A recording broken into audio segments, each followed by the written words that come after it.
Well, it's another fine day here in Bradenton, Florida. I'm out in my little back garage. So here I am yet again, polishing a black car. For the record, I don't really like black cars that much. Come on.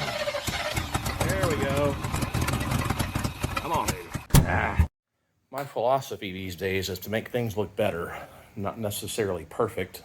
I've got a lot of scratches like that one all around it. The old lady that had this just rammed into everything in the front, it looks like. Everything's just kind of dull. Got a scuff here on the corner of the bumper, back bumper, and it just doesn't need to look perfect. It's just me. Well, this isn't the can I was looking for, but it'll work. Spray away glass cleaner. I think this is an older can. Just gonna wipe this down quick. I really like using this dual action polisher on black cars, and I have this,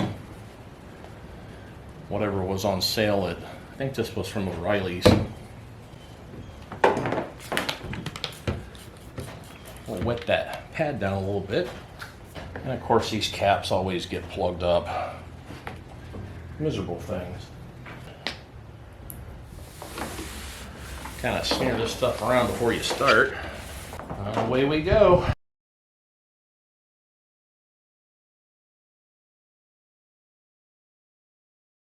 Okay, I had to turn the main camera off for just a little while so I could get all the profanity out of my system. I think this clear coat's getting pretty thin.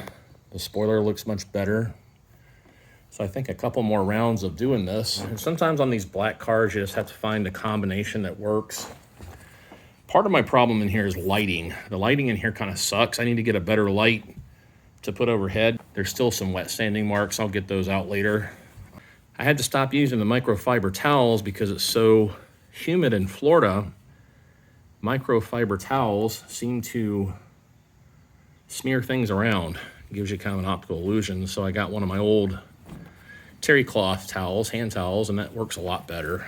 My orange buffer pad that I had from Harbor Freight came apart, so I found this one in a drawer.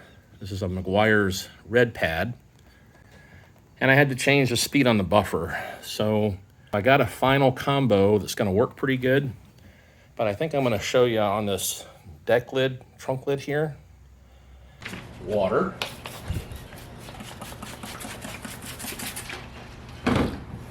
Clay bar. Oh, and I already did clean this with the glass cleaner, by the way. Inside the little bow tie a little bit. You know, this car's never going to have perfect paint, probably ever again in its life. I like original stuff as much as possible, and I like to keep it alive as long as possible. That's why I'm not to mention this car is probably not worth painting. Don't get me wrong, this is going to be a cool cruiser, but this is not really a restoration project. It would be better served now as just a survivor, I think. And on these vertical surfaces, I put the stuff right on this pad and then smear the pad around a little bit. And I've been working in smaller sections too, so I think I'll just do like a square right here for now.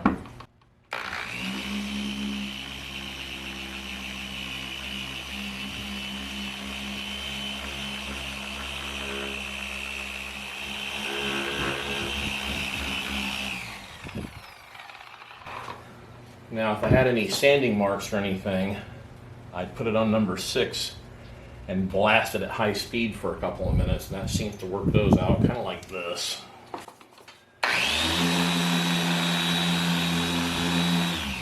But, as I said, only be as aggressive as you need to be with these old paint jobs. I think it serves you better to do it that way. Sometimes I do this and just do a coat of wax and call it good. So, it's nice and smooth now. Feels like a, I don't know if it's correct to say baby's butt, but that's what it feels like.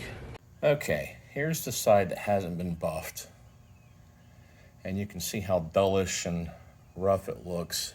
Then you can see the transition here.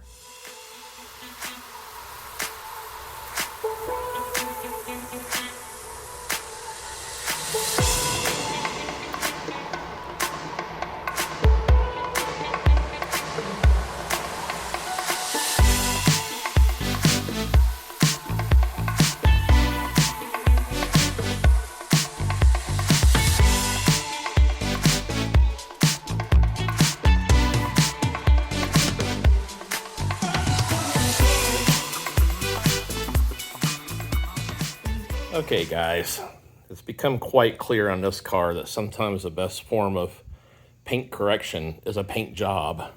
There's lots of areas where it looks like things would come out or it's just etching with a clear coat, and that is just as smooth as glass.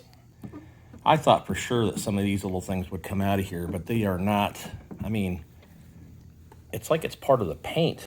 I used to think that my Grand National paint job was pretty bad when I corrected it, but it doesn't even compare to this. This is bad. But then I remembered in the Carfax, this thing showed a front end damage, minor front end damage to the front bumper. Now it's possible that this hood was resprayed when the front bumper was repaired. They may have blended in clear or something like that, because this really has all the telltale signs of like really cheap clear coat. There is an improvement, don't get me wrong. I'm gonna touch up the chips and stuff and just try to make this look as good as I can make it look. Yeah, you see all these water spots here? I've never seen something like that was so difficult to get out. I mean, I have, off camera, I've wet sanded them, I've clay barred them, I've gotten really aggressive and put a lot of weight into that buffer. And eventually they start to lighten up, but they don't go away. I got them looking pretty good. I mean, you'd have to, over here is probably the worst spot right now. I'm hoping I can get more of it out when I do the stage 2 polishing, or I may have to get a little bit more aggressive with the wet sanding over here. Maybe go down to like 1200 and then start buffing that back out. I just don't know how much life is left in this clear, so I don't want to go too crazy. Okay, I just got started on this side of the hood, the passenger side, and for some reason all this stuff feels like it's on the surface. I think what I'm going to try to do is wet sand a not so inconspicuous area right in here and see if there's any improvement. If there is, at that point I'll be completely obligated to do the whole hood. I'm kind of curious about that, and there's a scratch over here anyway, which will probably certainly have to be wet sanded. I'm going to start out with 1200 and then jump to the 15 and then take my barely used sheet of 2000 and just do it in 3 steps. I'll do like maybe a 12 by 12 area, try to cover that scratch and that tree sap or whatever and see how it turns out. Probably wind up wasting 2 hours on that. Okay, here's the area I just wet sanded and buffed out. It did basically nothing to anything except for the scratch, which was over here. So I'm not going to waste my time wet sanding larger areas. I'll just do areas that need it. So I'm just going to make this look like, you know, a 10-footer. I'll be happy with that. Okay, I got it all done all the way down the side. I did the other side a whole lot quicker because once you get into a groove with these things, you know, you can kind of clickety-clack at it. Couple of things here. One, the hood has most certainly been re-cleared before. It's got a whole different, it behaves completely different. The buffing brought out a lot of scratches and dents and dings that you really couldn't see so clearly before. There's a few little dimples in the fender there. Kind of hard to see them even now. So when I buff, I typically just go down to this molding here because usually the bottom isn't really all that bad. Like there's no real paint removal going on. Usually it's just scratches and stuff, so you can kind of do that, you know, touching it up. I've determined the problem with the back bumper is partially because of sunlight. But as I was buffing, you can see this car spent most of its life on some kind of a dirt road, for sure. You could also see that in the door jambs and under the hood. Lots of dirt. So this car, you can see down in those areas, pretty filthy. So this car has basically been sandblasted its whole life. On the other side of the car, there's several places that are equally gouged like this, like somebody must have wadded this car up into a fence or a briar bush, something. There's a few on the other side that have been touched up, and then there's this one that has never been touched up. This is also a deep gouge with a dent. Here's another. There's lots of these on this car too, and we're gonna have to do something about these disgusting rims.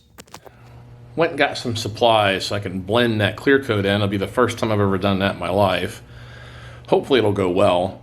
But first I'm going to try to clean up these rancid wheels. They're really, really bad. And I've already tried to clean them a couple of times, so I went and got some SOS pads. I'm gonna lay my large carcass down on this concrete floor. I usually find little items like this in trash piles at the rental properties. I usually hang on to these little things because they make handy little buckets for draining things, and in this case it's going to be for cleaning some wheels. When I was a kid, I used to always clean my bicycle with these things. Back in the 80s, there was a lot of chrome fenders, and other parts of bicycles were chrome, cranks and stuff. Hopefully I'm not blocking the view too bad. Cooler full of water. I'm just going to soak these pads in here. Now these wheels are chrome, and they haven't been cleaned in a really, really long time. You can just kind of tell. I used several different types of wheel cleaner on them to no avail. Not so much the face, it's in between these spokes on this textured area and then right around the edge of the rim. It's a real problem.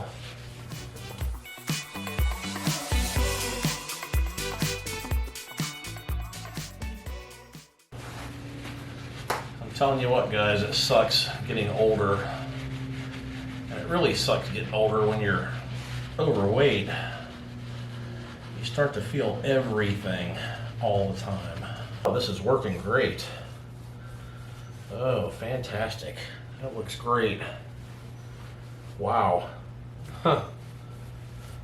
I'm gonna have to remember this. That took that stuff right off of there, like, immediately. Little advice here on these SOS pads. They are amazing. However, they make your hands extremely slippery. So I did a little face plant right in this area, but this wheel here was completely covered in some kind of brown goo and brake dust mixed together, and that stuff, those SOS pads took it all off. Give this thing a bath. I really ought to consider using those SOS pads on my grandkids' mouths when they're not around their parents. That'll keep them from using bad language.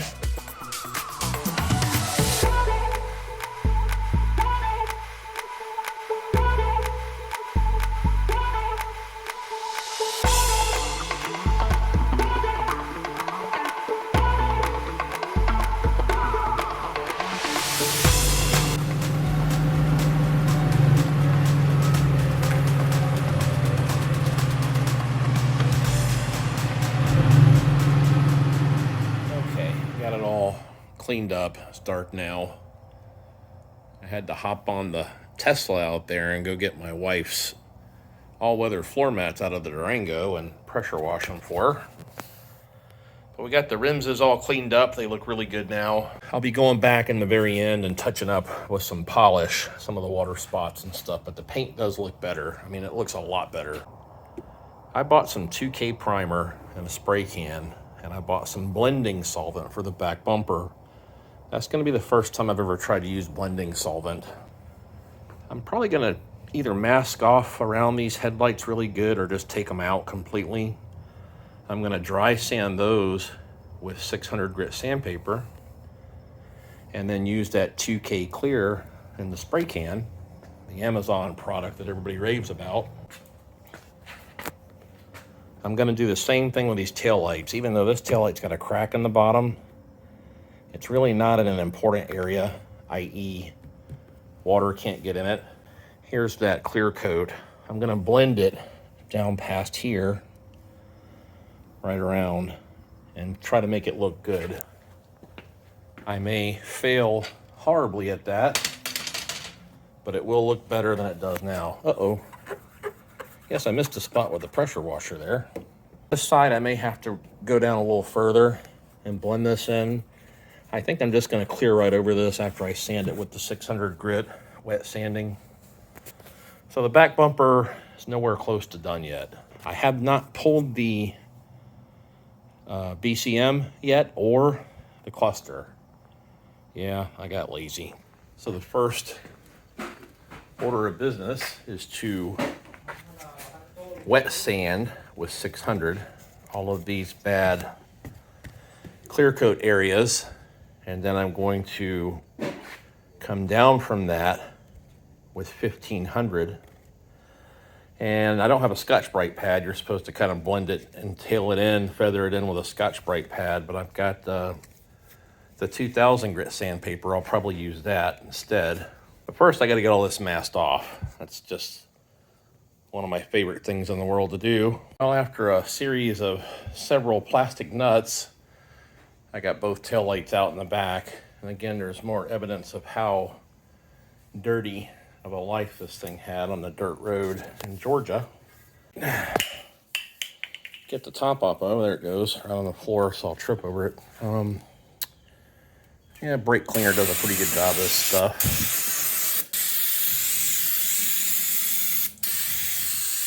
I may actually have to wipe this off. It also works good for getting globs of rubbing compound off the paint when it oozes down between the lid of the trunk. Let's go ahead and solvent clean this while we're at it. Now, first thing about this is there's two ways to mask things.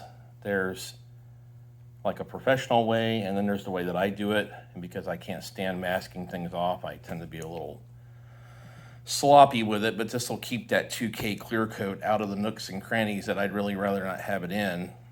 The real problem here is that this headlight has, you're supposed to dry sand these with 600 grit sandpaper, and there's a couple of areas where it was really rough, really oxidized heavy. So I went and bought some 400 grit sandpaper for my DA and got about from here to here, and my DA died. So I went and got the other DA out, and the backing plate fell apart on that one. I took the sticky back 400 grit and dry sanded most of that really heavy oxidation out of there, and then I went back over it again with 600. I'm just going to wet sand exactly where this clear coat is damaged and try to get this rough edge out of here. Then I'll come down with probably 1500, and then I'll taper that into a little bit of 2000 to give us a blend area.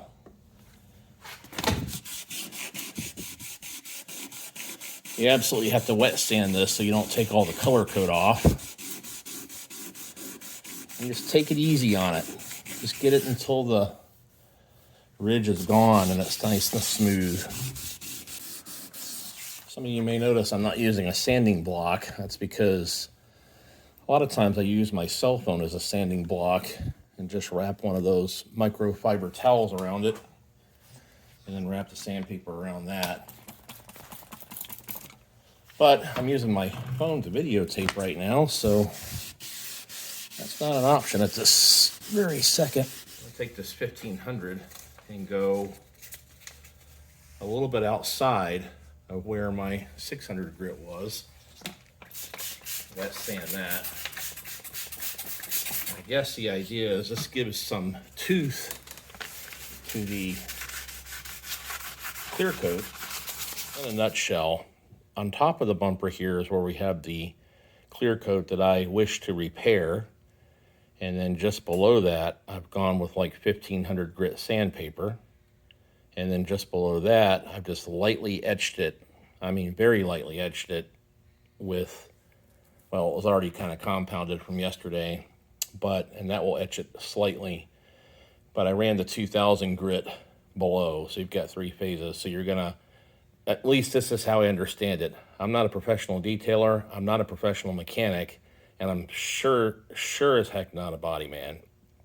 The idea is to coat this with the clear coat and then feather it into the outlying sanded areas then that's where you're going to put that blending solvent, and that's supposed to kind of flash all the clear together, I guess, so you don't have any kind of hard lines or ridges or anything like that. Now, I kind of suck at body work and I suck at spray painting. Hopefully I got the good stuff. I've done a lot of research on this.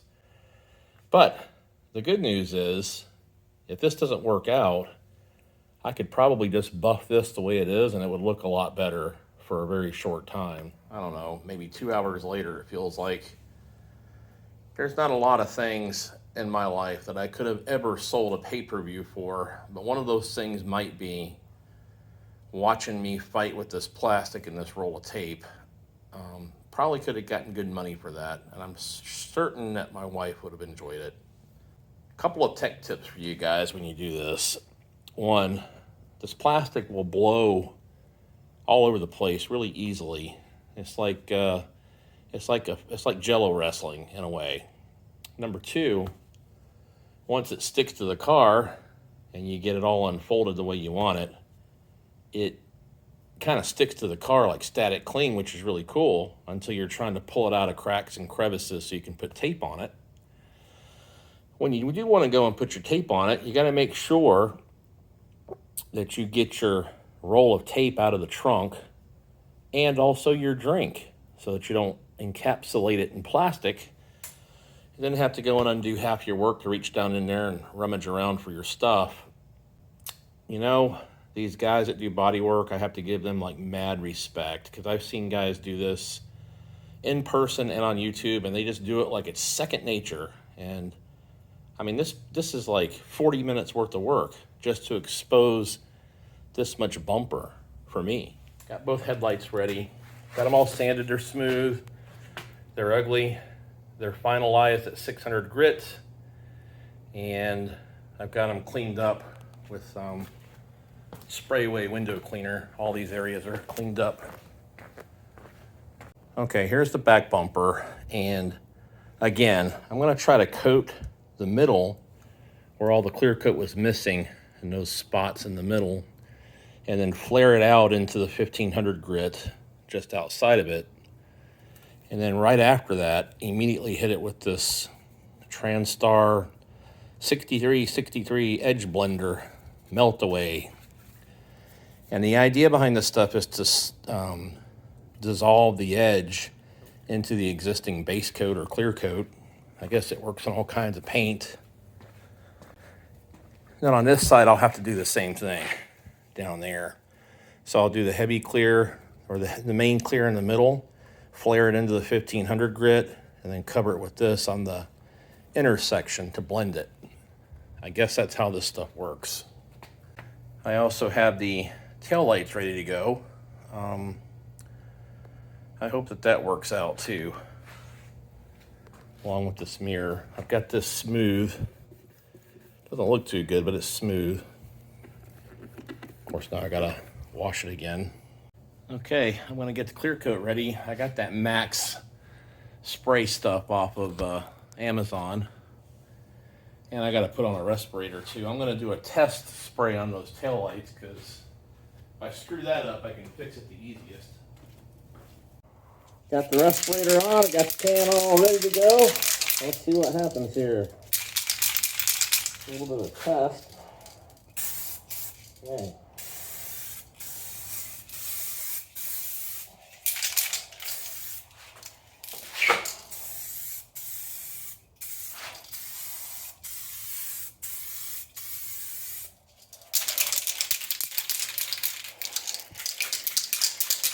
Come back and do a heavier coat in a minute.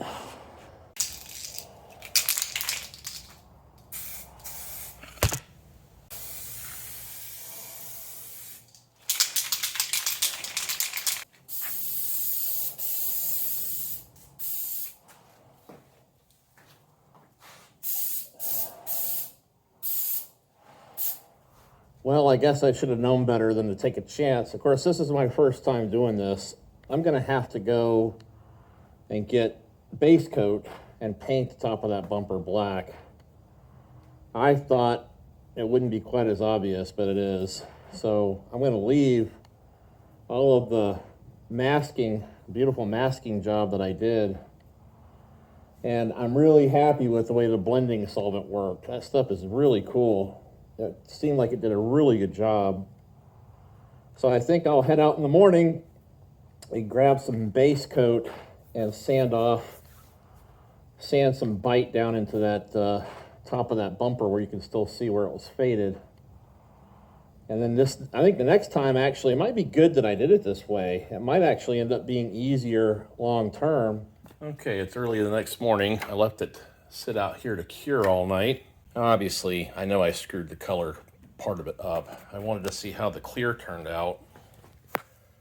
Let's just grab it right there, and wow.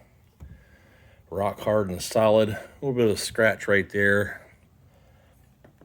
Let's see how the blending turned out here. I went and picked up early this morning some base coat. I'm gonna just ignore this right here because these are gouges in the plastic. I don't really feel like filling those in. I just want this to look better, like I said, from 10 feet away. I should be able to get away with now doing 1500, putting the base coat on, and then doing the repeat of the clear coat. A little orange peely, but I can buff that out. Okay, here's the mirror. It's orange peely also, and it's got some kind of a critter got into it. I think I'm just gonna leave well enough alone with this, and just I'll give it another 24 hours or so, and I'll color sand it, wet sand it. I guess it's the same thing, and smooth it out. The headlights definitely look better. They're orange peeled as well, but they can be polished also. They actually look a lot better than I anticipated. A little bit of hazing right in there, but I think I bought myself another 6 months to a year with those.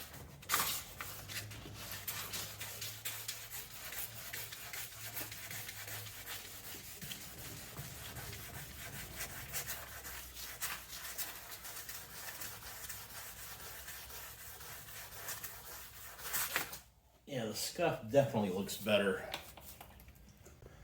Okay, this is after the third light coat of base coat. And the stuff that I ended up getting was just universal black, Duplicolor perfect match. But in my experience, unless it's metallic or pearl or whatever, most black is black, especially on a horizontal surface of a plastic bumper on a 19-year-old car. So I'm going to give this 30 minutes before I clear it. Meantime, I'll hop up front, take the masking off the headlights and the mirror, take a better look. I'm going to repeat the process from last night. I'm going to don my respirator. While the base coat was drying for about half an hour, I took all the plastic off the front, and I threw some 22s on this thing, wiper blades. Don't get too excited.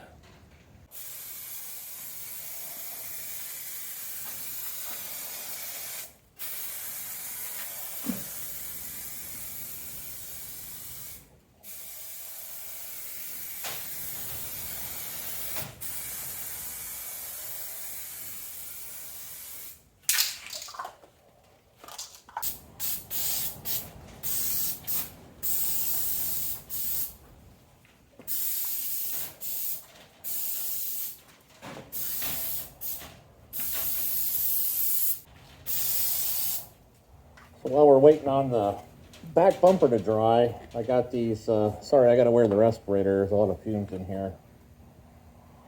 I got these tail lights that I'm gonna I'm just going to silicone up this crack and there was a little bit of moisture inside here. These are going to be good enough for what I'm using this car for. I'll wet sand these and buff them along with the headlights, and it'll be in really good shape. But I might as well do the bulbs while I'm here, I suppose. I'm just going to smear it along the crack.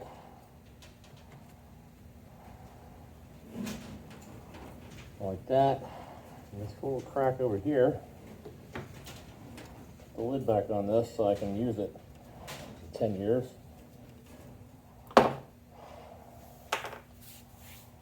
I'll take my finger and do like that, kind of make it disappear.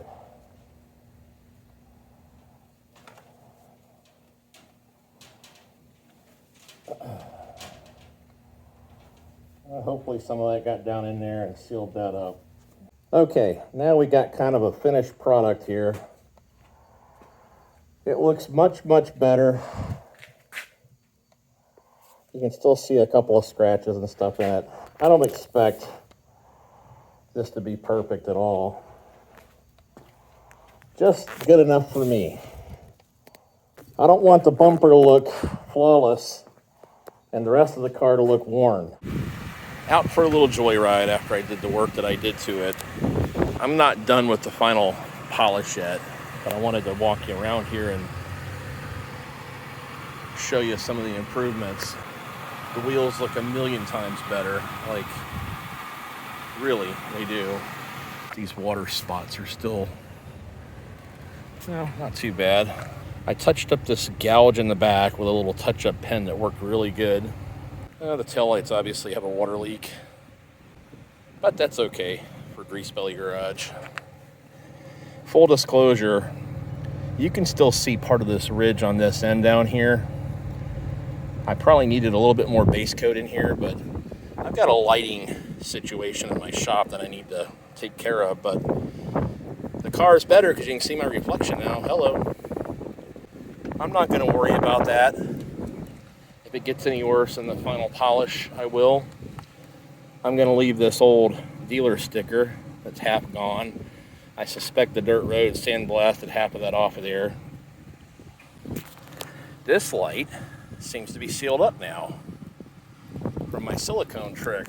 Maybe I need to check that light. Oh, I know where that's leaking. That's got a crack on the back side. I've got remnants of wax everywhere, but overall, for a budget-minded guy that doesn't have a lot of money into this car, it's turning out really good. And let me tell you, it runs fantastic. This is going to be a fun car to tool around in for a while. And there's going to be one more episode in this series on this car where I finish the polish job. I won't bore you with too much of it. Clean up the interior and do the final couple of little things I've got left to do. But for now, we're going to call this one a wrap for today. Get started on another project.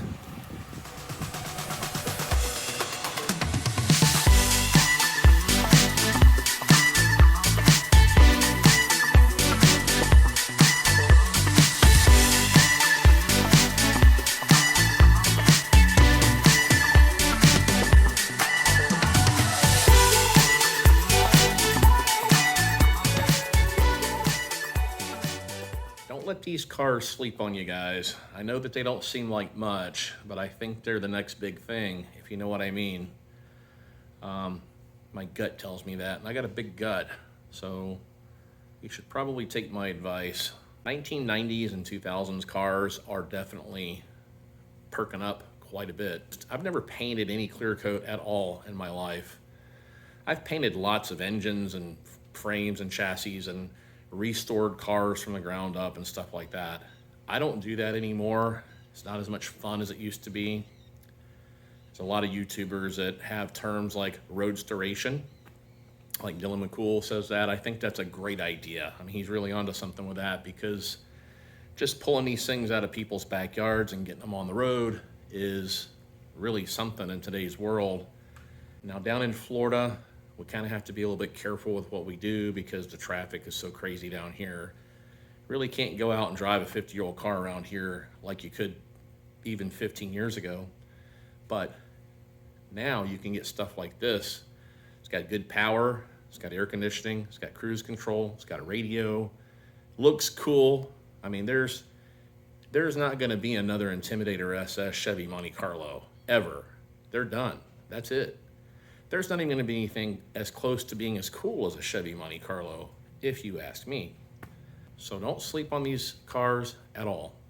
And I am not afraid to touch up paint anymore. I used to live in constant fear.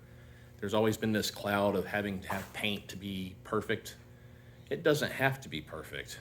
It just has to be nice or perfect from afar. With this car though, I did keep it as budget-minded as possible. I spent very little on the supplies. I am gonna do the body control module and the cluster. That combined is about 350 bucks with the shipping and everything. It needs it, but this car has good life left in it. I've seen these cars go 300,000 miles. This thing runs absolutely like a scalded dog. It's had a rough life on the dirt road, that's for sure. But it looks good now, it drives great. When I get the 2 modules replaced and the windows tinted and a new radio put in it, it's gonna be a great, great driver.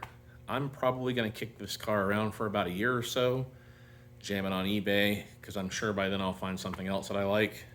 I really appreciate you guys watching. If you have any comments, feel free to drop them down below. Give me a thumbs up. I really love working on this stuff. It's like the most therapeutic and relaxing thing that I do and have ever done.